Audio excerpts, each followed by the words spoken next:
Today we're going to be talking about your ideal bookkeeping client, like the very best client you could ever think of. So I want you to spend some time thinking about that, and then we are going to write an ideal client profile. And at the end, I have two really good, fleshed out examples of an ideal client profile that you can use kind of like as an example to create your own. So what is this exactly? It tells you who you want to work with, like what types of businesses, what are they like, what are their values, how much money do they make, where are they located? And so why is it important to think these things through? Basically because it makes your job easier. It's going to be easier to find this ideal client and then vet them so that you know that they'll be a good fit. It's going to save you time in the long run because you won't be going after businesses maybe that are too small or too big. This is a little bit similar to having a niche. If you search my channel, I have another video all about having a bookkeeping niche. So in that video, I just talk about how with a niche, you're able to actually make a higher income because you're more specialized, you're more efficient, you're finding the right kind of clients. So this profile we're writing today, a niche is a part of it. It also makes life better for your clients because you're able to serve them better, and you might possibly get better referrals too because people know exactly what you're looking for. The next question I'm anticipating is, at what point in your bookkeeping business should you do this ideal client profile? Because I know at the beginning it's hard to know, you don't know what you don't want and what you do want. You don't know enough about bookkeeping. So if you are kind of unsure, I would wait till maybe your second client and then think about, your two clients. What do you like about them? What do you dislike about them? Did you like doing that cleanup for that person? Do you like more hand holding with a client, or do you want to just check in with them once a month? So you don't necessarily have to do this day one if it's intimidating, but do it pretty early on in your bookkeeping business, and do treat it as a living document then. So you can tweak it every year, or every client you get, maybe you're going to learn some new things that you dislike about clients, things that you like about clients. So it's definitely not set in stone. All right, let's list all the things that can go into this ideal client profile. And also, if any of these do not resonate with you, just exclude them. That's totally fine. That's the good thing about running your own business. No one's telling you what to do. You can choose. So first, let's talk about the demographic. So this is who your client is. Maybe what is the age, gender, marital status of the owner, because that's probably the person you're going to be working with. What is their income? What is their education? And my name is Morgan. My website is FinePoints.biz. I would love it if you give this video a thumbs up. That really helps me out with engagement. And if you want more bookkeeper videos, subscribe to my channel. I also have different classes and stuff on my website that you can check out, and the links will also be in the description box. All right, and then let's talk a little bit more about financial. So in my experience, different client sizes feel really different, and there might be a certain size of business that resonates with you more than another. So when an entrepreneur is starting out, I'd say they probably won't hire a bookkeeper for the first $20,000 to $50,000, and then once they hit that, they might be ready for some help. So under $100,000, I would say, is a small business, and then from maybe $100,000 to $500,000 annual profit is a medium-sized client, because at this point they're probably hiring employees. They probably need a few more complicated bookkeeper tasks. And then I'd say $500,000 to maybe a few million, maybe $3 million is a large client. And then in my opinion, after they're making a ton of money, they probably wouldn't hire a part-time contractor bookkeeper. At that point, they might hire an in-house accountant or an in-house bookkeeper, something like that. Or they might have more of a financial team.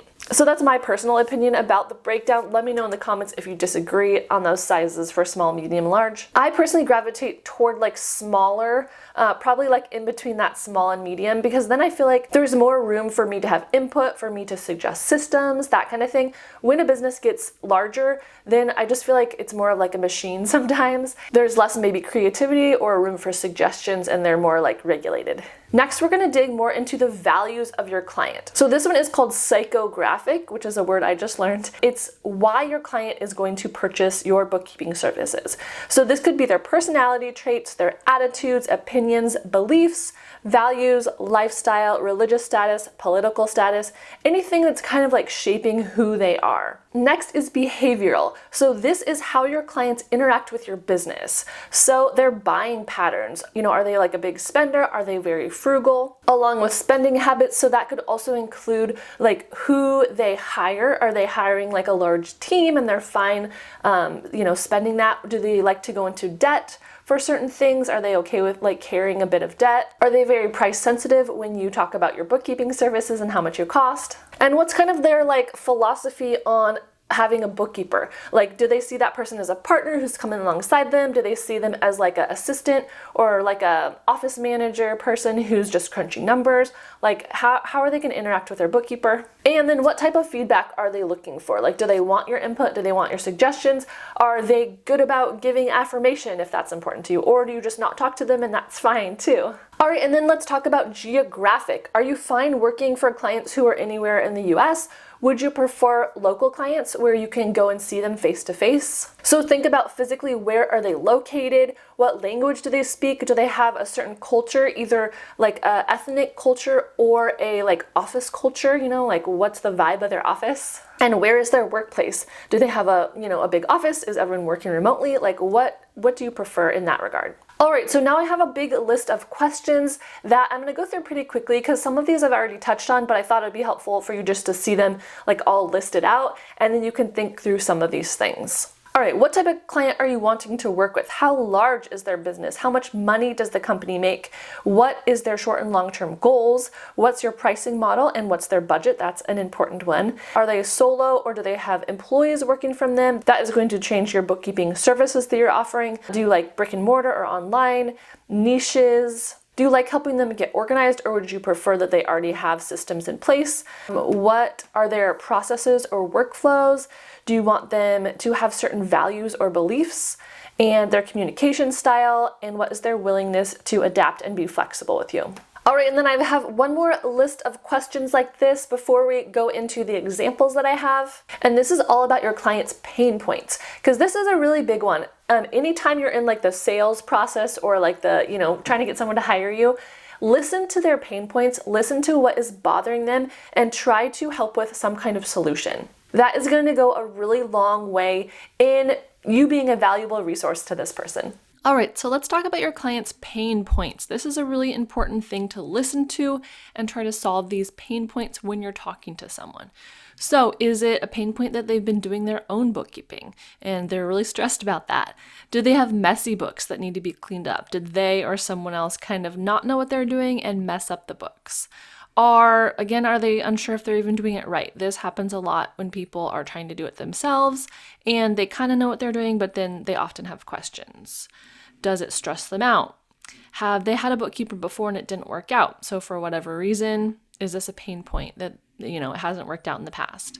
Is bookkeeping weighing them down from other projects? So oftentimes entrepreneurs need to choose where they're spending their time, and they should be spending it where they're most efficient, where they're going to have the biggest bang for their buck. Maybe there's another project that is going to make them more money, and so it will actually in the long run save them money if they hire out the bookkeeping and spend their time on another project.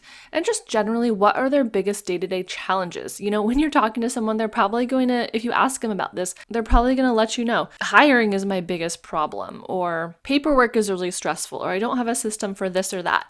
And so again, listen to this and take note of it and see what ones as a bookkeeper you are able to help with. Okay, so I have 2 different client profiles. Now, I know it's a lot of writing, so I'm going to go through it kind of fast. You can always screenshot it and read it on your own time if you'd like. But this is just to help you understand like the feel of 2 different clients. And I think it's best if you kind of specialize in one of these types of clients, because then you can gear your marketing toward that type of person. So this is an Etsy seller with no employees. So this is going to be more of like a startup feeling business. Maybe they're a little bit less organized. And the next one I'm going to show you is a more established business. So again, this profile is for an Etsy seller. That is a specific type of bookkeeping client. Usually they have a few like systems and processes that go along with Etsy in particular. And it could be like a specific kind of person too, like maybe you like working with more artsy people. Okay, so this business again has no employees, and the background is that they are in the process of setting up their organizational processes. So it's more at the beginning stages. You get to help kind of from the ground floor set up processes. And that's actually something I personally really enjoy doing. All right, and then we have a section for financial considerations, their monthly budget for bookkeeping services, $300. And they are growing. So this business wants to scale their business each year. So this year they want to earn another $10,000. And then usually that, if they're in kind of a growth phase, that might continue the next couple of years. And they're committed to financial stability and growth. And they're just starting to kind of invest in those professional services. So good time for you as a bookkeeper. Then their business goals, they want to make efficient systems and again, expand and adapt. And so they're pretty adaptable. Like, again, they don't have all those systems in place. So if you as the bookkeeper have a preferred method, like a workflow or something that you like to do, then you are able to give your opinion more so for this type of client. All right, and then personal values, like we talked about, this business is family-oriented. They prioritize family commitments and work-life balance. And the key points for collaboration: cleaning up the books, strategy for growth, like I said, and then communication and flexibility. And you can write, obviously you can make this document however you want. You can write it in less words, you can do different, headings, but this is just an example of how you can write notes about the type of client you want in a pretty detailed way. All right, let's look at this next one. I'm gonna go through this even faster because I think you guys kind of get the concept of what we're doing here.